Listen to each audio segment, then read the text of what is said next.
morning, Becky. How are you today? Morning. I'm really good, thank you. It's a bit dull here in the Midlands at the moment, but apart from that, I'm all good.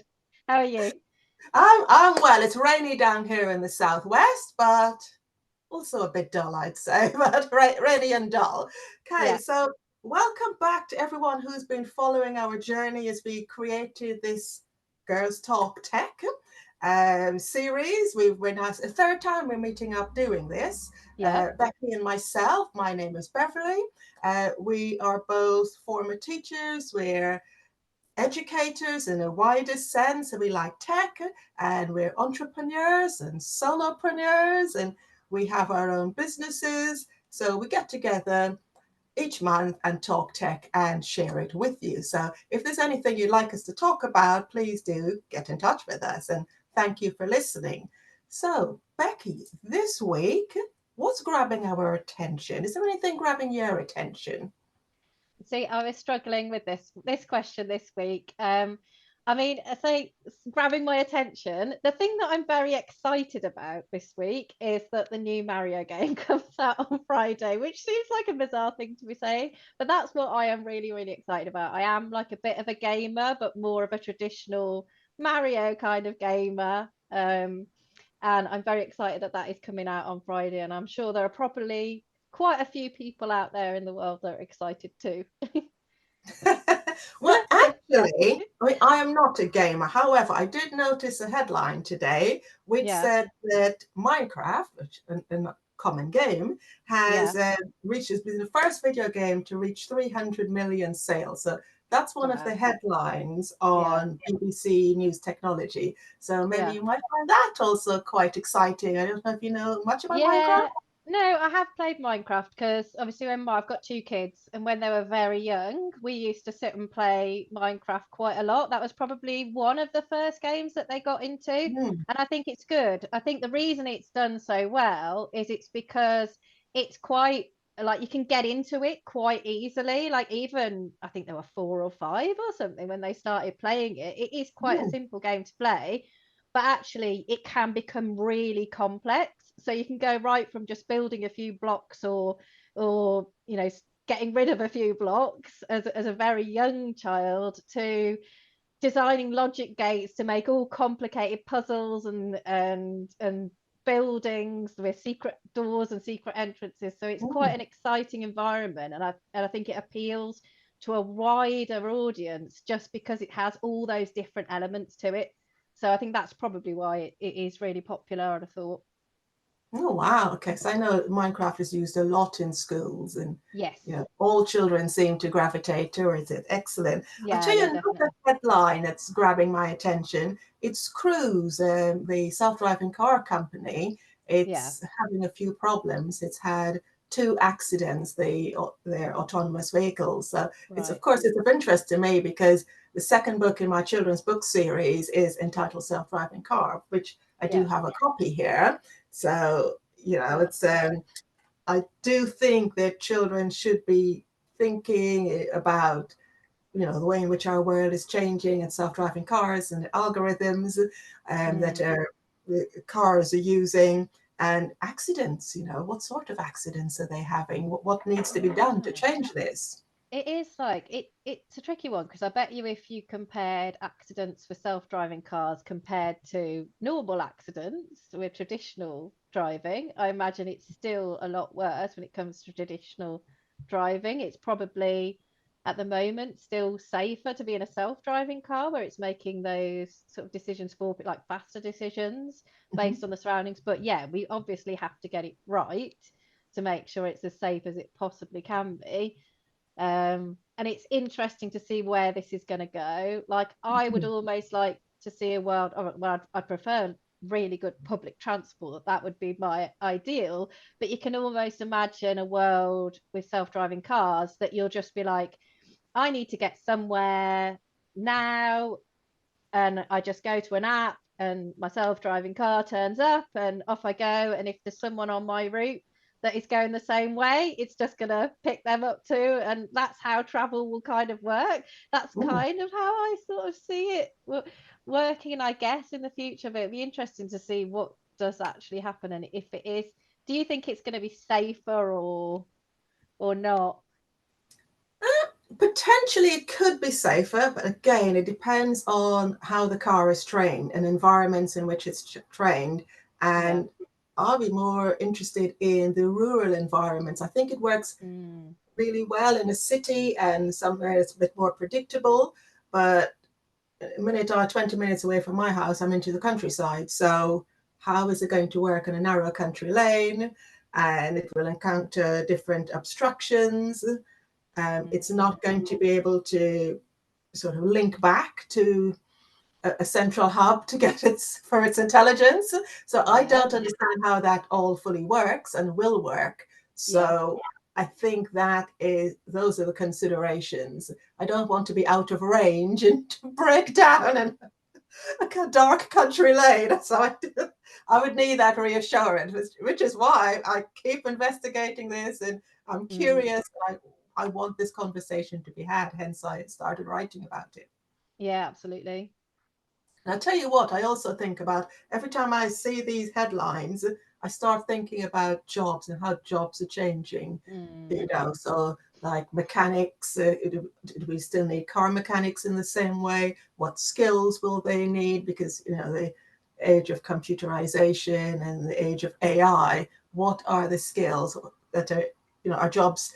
Are we getting more jobs, less jobs? What's going on? And then, of Yeah. course, I saw a headline this morning that there was more jobs being lost in the tech industry, particularly at Microsoft. Yeah. So, what jobs are people going into? There's Mm. something that seems to be the story that's being told doesn't quite add up to me as yet. Yeah, I think it's finding the right tech job because there are obviously lots of tech jobs about, but Mm, it's finding the right one, I guess, with the right skills and future proofing your skills and always like what you're doing with self-driving cars is just always staying on top of technology mm, and almost being that little step ahead. But it can become a bit exhausting trying to keep up with everything because it's just such quick changes. Um, but yeah, so it's like we're saying to kids, yes, we need more computer scientists, but then if they're seeing in the media actually, these big tech companies are making a load of people redundant, it can mm, be mixed messages, can't it? So I guess it's just about getting young people to realize the wide range of careers that there are in the tech industry and not just mm, focusing on the stereotypical software engineer, for example. There are so many other amazing careers that you can look into. And a little bit like we do, being multi-skilled at lots of different things. Um, something if a new technology comes up, figure it out, learn how to use it, get good at it and practice using it and try mm, not to be mm, too scared of it and give it a go.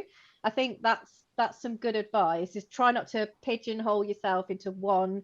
specific career or skill because that skill most likely isn't going to be here in 5-10 years time. So how can you get really good at adapting to a new world, I guess. That's Well, a yeah, better skill.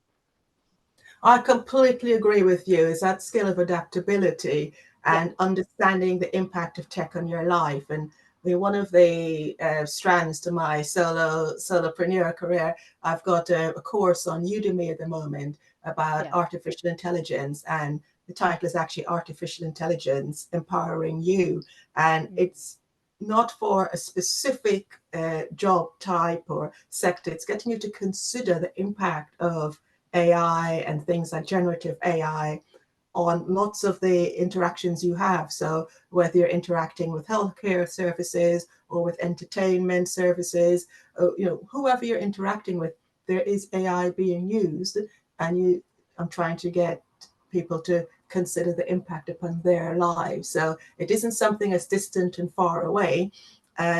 It's here, it's right now, and there are massive, massive changes. So, I mean, Yeah. I'll put those links into the comments. For anyone listening, everything we talk about, I'll include as many links as possible in the comments from this. So, also, when we're talking about adaptability and technology and what's changing, social media platforms. There's a Mm. Threads platform. I don't know if you've been onto Threads, but what's going on Yeah. there? Yeah. I mean, I think It's the whole Twitter X thing, isn't it, that's Mm. causing this problem because, we've spent quite a long time on Twitter. I think I've been on 10, 12 years, or at least 10 years. I Mm. can't remember. And I've built up this amazing community. And, I know that I can put something on, I can ask a silly question, I can get a sensible answer quite quickly from people in my community, and that's just been a wonderful place to get to know Mm. like a wide variety of people, and they're always there if I need them. Where recently, at least over the last sort of 2 or 3 weeks, I have noticed that I'll post something or I'll reply to something, and almost immediately within seconds I will get a like from a pornographic account, Mm. Mm. which, and you might click on it and you'll see a picture that you don't like, that you don't want to see, that feels quite Mm. offensive. So because this has been happening quite regularly to me when I've been on, I don't know if that's happened to you as well, like. It has. It is offensive. There's nothing on my Twitter account that I've ever posted that Yeah, should lead anyone to believe that I'm interested in that sort of content. yeah, It's pornographic content. yeah, It's unwanted yeah, content definitely. and And interaction. obviously you report it, and you try and you block it and you do all of those things, but I feel like this is happening quite a lot now, so I need to investigate other platforms. Mm. But at the same time I'm like, but I don't want to lose my community because they're such a good community. So yeah, I've started looking at Threads. I think how long have you been on Threads? Have you just, is it like? I, Not very long, just a few Yeah, months. Well, just as soon as was released, not too long yeah, ago. yeah, I just did it out of frustration, really. I think it was at the weekend, actually. I just did it out of frustration because I was like, I've got to figure out somewhere that I feel safer, I guess, Mm. when I'm on a platform. So yeah, I signed up to Threads. It's very quiet at the moment. I mean, Very. like the features, it's kind of similar to Twitter, I guess, in that sense. But it's just, I think the hardest part is it's a little bit like when you leave secondary school and you've got your group of mates and you're all going off to different colleges or university or wherever it is in your life, and it's like, well, are we going to go to the same college or are you going to go to that one over there? And like nobody can decide where we're going to go and how we're going to stay connected. And I feel like Threads might be the one that people jump to potentially, but then is it Blue Sky, the other one? Blue Sky, yes. I haven't explored blue skies yet, so something No. else to explore. Yeah, well, this is it. But like because we're all jumping to different places, nobody's committing to one and posting on one consistently. So Mm. it's hard to build that up. So I've tried to post a few things on Threads, and I think I've had one like so far. Might be me. I've got I've got 31 followers on Oh, Threads, well, well done. But it is, which. yeah. All the platforms are, they all have their strengths. They're all used in different ways. I think before I've mentioned I've been exploring TikTok, and one of my Mm, daughters, she's in her early 20s. She helped me. She said, "Mom, this is what you need to do. You need to approach TikTok very differently." So yeah. I had to be adaptable and also open to listening to someone Mm. from the younger generation, and I can see the marked improvement in my TikToks, and that's where I Mm, do my coaching work yeah. and my coaching videos. I tell you what else? LinkedIn. I've been really enjoying LinkedIn. Yeah. It's Yeah. been fantastic. It definitely is getting better. I do feel like as well that Twitter community, they do in it, but it's in a more professional sense. So Yeah. like if I'm on LinkedIn, I am very, very professional. I wouldn't ask, is this a symptom of the menopause on on LinkedIn? I would do that on Twitter, but I wouldn't do it on LinkedIn because I would feel like, oh, this isn't the right place to do that. And I think this is it. It's knowing the right place to ask the questions that you want to Oh, ask. 100%. Yeah. I mean, I've just gained a top voice for coaching and mentoring over on LinkedIn. That's Top voice brilliant. badge. I'm very pleased with that. Well Thank you done. very much. Yeah, you just said something about the menopause. Today is actually World Menopause Day, and being Okay. two women in tech, I think it's important to mark this event and just Yeah. to raise a bit of awareness of this. Mm. So it doesn't become a bandwagon as such, but I mean this has been Yeah. happening to women since human beings appeared on the planet. Yeah. So. Uh, and it is real. It does affect people in many different ways. I mean, I know when Yeah. I meet up with girlfriends, we have conversations, and everyone is affected by this in Mm. different ways. There isn't one cutoff point or one starting point. Yeah. It's lots of changes over, it could be a decade or something. Mm-hmm. So for example, I can sometimes just get very, very hot. So Yeah. I keep a hairband close by. I've got one on my desk just in Mm. case I get hot, so I can just tie my hair up. And it's just little things that, well, adaptability is a big takeaway for me today. Yeah. How you change your life and just, wearing short sleeves instead of long sleeves. So it Mm. helps with overheating issues, which is something that I struggle with. Yeah, and it's that brain fog, that kind of thing, Mhm. getting confused very easily, like having, getting angry quite easily, at things that wouldn't normally bother you too much. You get, it's all those sort of hormonal changes where you have these different reactions, and you have to learn to deal with that. And so many people that are going through the menopause are experiencing that at work and having to almost mask themselves, like, and keep that professional front, like, with all this stuff going on. And particular, I know that teachers do struggle a lot with menopause symptoms, because you are just on a stage all Mhm. day long as a Yes, teacher, yes. and you're constantly, whatever's going on in your mind health wise, you have got to stay, you've got to keep that,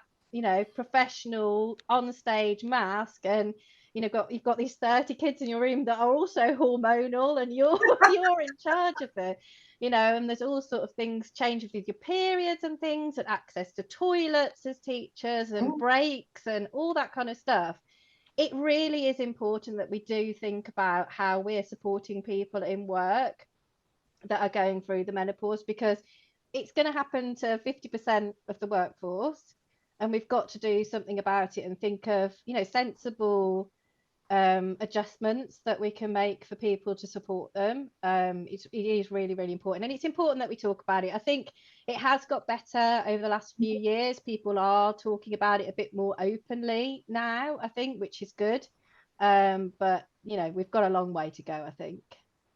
absolutely. I couldn't agree more. There's a book behind me. It's a BCS publication, Women in Tech. And there's Yeah. a short paragraph in there, which is talking about things like morning meetings. So instead of having meetings at 8 a.m., someone who's going through a menopause may have been up half the night struggling with overheating issues. Is something that I could totally relate to.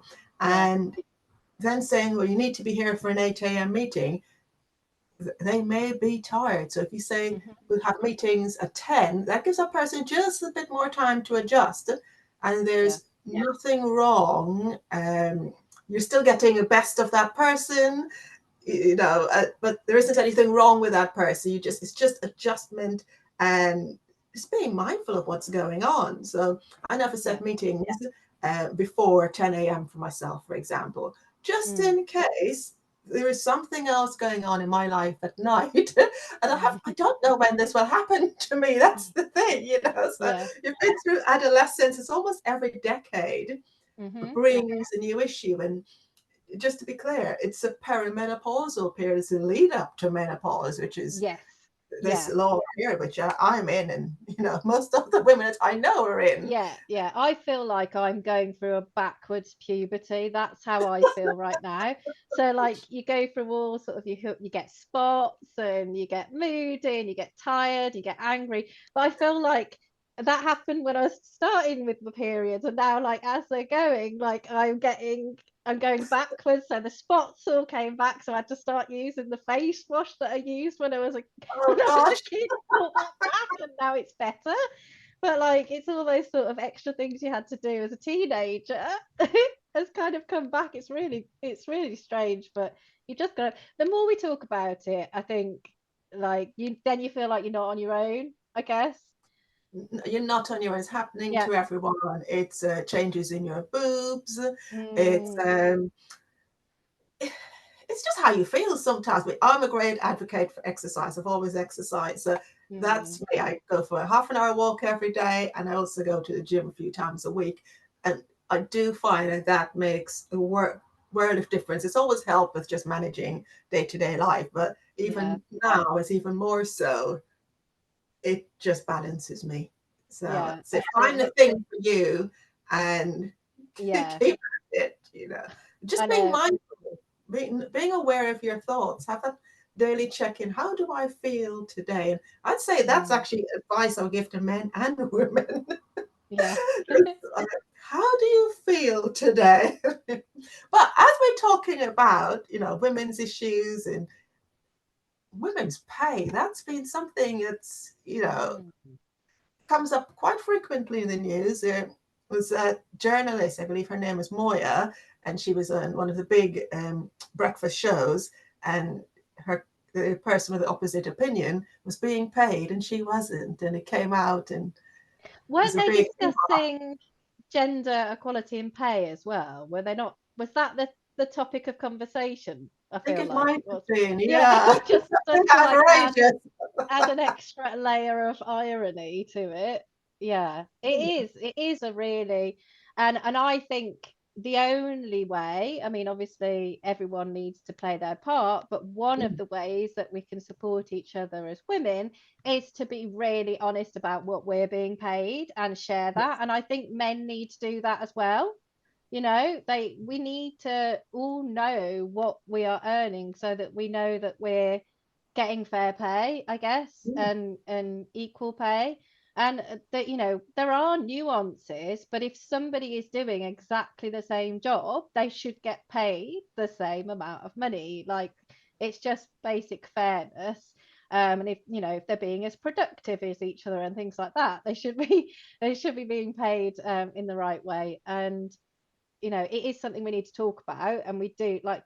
I don't know if it's a British thing or what, but we're like we're very scared about saying how much money we earn in certain situations. But the more we are honest about it, I think the better we're going to get to that sort of equality phase, and hopefully quicker. But yeah, we're nowhere near, and I think I do worry that it's getting worse. Like I felt like we had a moment of hope where it felt like things were getting better, but I've certainly felt in the last few months again that we're going backwards with gender equality, which is really not good. There's been so many like horrific things in the news, but also what we call sort of microaggression type things that have happened as well, like if you use that word.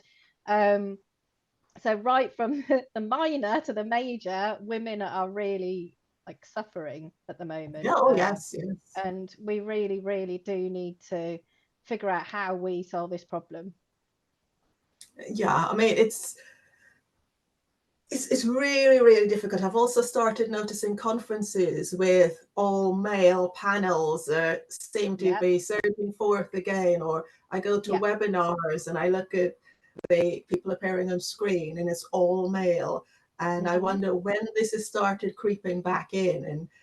And as a woman, and also as a woman, a black woman, I also mm, find that I'm always the only one, and also very sometimes I find really annoying is being approached. Can you speak for free? Can you do this for free? Well, unfortunately not. I do run a business, yeah, and I'm fairly certain, and I do know that male counterparts aren't being asked that same question. So it's this thing about value. Um, People seeking diverse panels, but not wishing to pay you. But the good thing is we do have male allies who yes, are very helpful. And I think we need more male allies to mm, actually say, well, actually, that's not right. And I'm not going to approach her and ask her, can she work for free? yeah, Come on. That's Yeah. that's unreasonable. Yeah, it's all about educating ourselves. I mean, if and looking around, like asking about the panel. So if you are asked to speak on a panel, ask what the rest of the panel looks like. Is it a diverse panel, or is it a majority white male panel, which tends to be what we are seeing sort of creeping back in again. I think on Twitter there is a Twitter account, Cassie Do, and she's got a GitHub page, which is her rider for speaking events. And we'll find the link and we'll put it in the chat. But she actually puts on there strict things like, I will not be on a majority white male panel, for example. That's like her, she just won't do it. And she expects a fee. She won't put her fees on GitHub because it depends on the situation, it depends on the talk. There's a variety of different fees, and she may do free speaking for certain charities or certain situations, but most of the time she's going to ask for a fee or at least a travel expenses. And there's all those kind of things on there which really I think we should all have, really. And she actually says, if you want to copy this and use it, go ahead. And I think just everyone stepping back, like I'm the co-owner of Flip Computing, and our tagline is inclusion first computing. And like everyone needs to have this mindset of inclusion first. Like before you plan anything, inclusion first. Like how are you going to make sure that a wide variety of people from different backgrounds are included in your event, or if it's a curriculum that you're writing and things like that? Always put that to the forefront and budget for it, because if you wait till the end and you suddenly think, oh, I've missed this out, it offends people, but also it could end up costing you a lot more money, or you haven't got any money left now, so you'll have to have your less inclusive event or cancel it. We've seen talks and events being cancelled because of majority white male panels. So that could happen too. So I think having that inclusion first mindset when you're planning anything is really, really important. I completely agree with you. It's fairness, equality, equity, inclusion. Those are the words. We're really looking for diversity. It's why shouldn't we all just feel great and have the same access?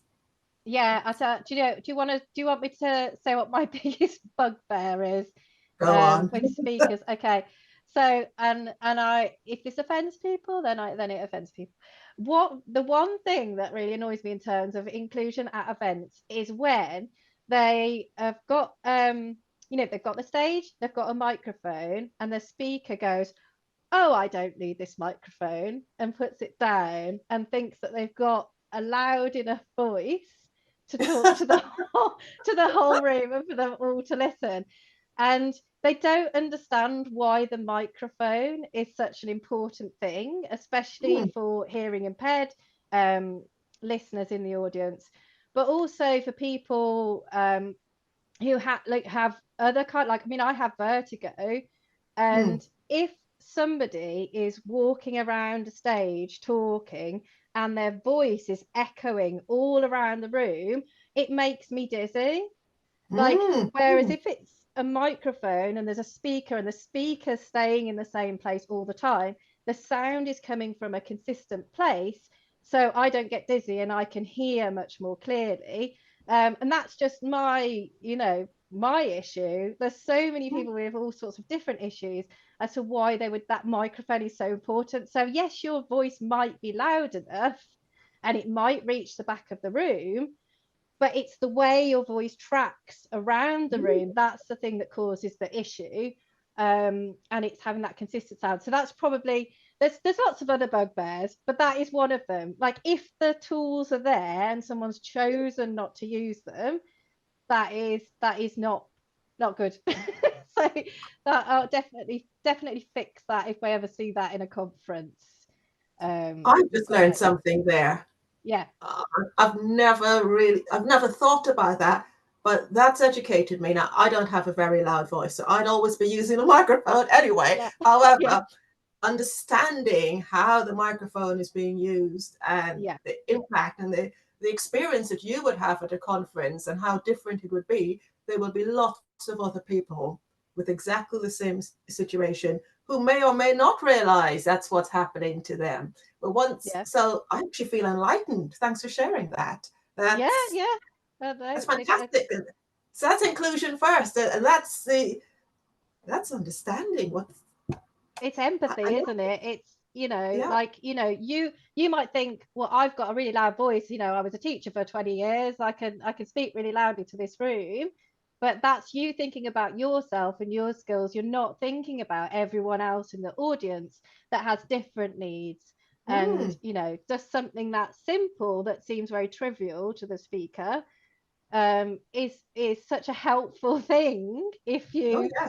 use that microphone. And the other thing is making sure that it's stable sound and it's not, all sorts of things. It's got to be good quality sound, but I that's like another it. problem. Another Yeah, problem. I like this. I'm off to Karen Brady's Women in Tech at the London Excel Centre tomorrow. So I'm going to be paying attention to this because Yeah, when you're enlightened, you start seeing things differently. And I'm yeah, always open to being enlightened. And I know many of our listeners will and viewers will also be open to being enlightened. So thank you so yeah. much. That's brilliant. Now, I think we're almost out of time for Yeah, our chat today. Just a couple of things. I just wanted to highlight it is Black History Month this month. yeah. So I've done a couple of blog posts. The theme is saluting our sisters. So Mm, I've done a blog post on influential Black women in tech. So not just in STEM, but in tech. So the T is what I've emphasized. And I found living role models and some who've passed on, and also some American and British. So I'll share that later. And I've also done a blog post, a more personal angle on my genealogical journey. So this is just about sharing and bring enlightenment. I think that's my word. yeah, Share awareness of what's going on around us, and having role models that for teachers and for schools, for organizations, and I like to think I'm a role model also, and so are you you as a definitely woman in are. tech. You definitely are a role model, Beverly. Absolutely. You brighten my day every time we have a conversation. I leave, and I love having conversation with people where you come away and you feel like you've had a nice time, but also you feel like empowered to do something great afterwards. And you always uplift me in that sense. You definitely are a role model without a doubt. Thank you. Actually, you know what I've almost forgotten. There's a new book out from Inclusive Computing Education in a Secondary School, for which I've written the Yeah, foreword.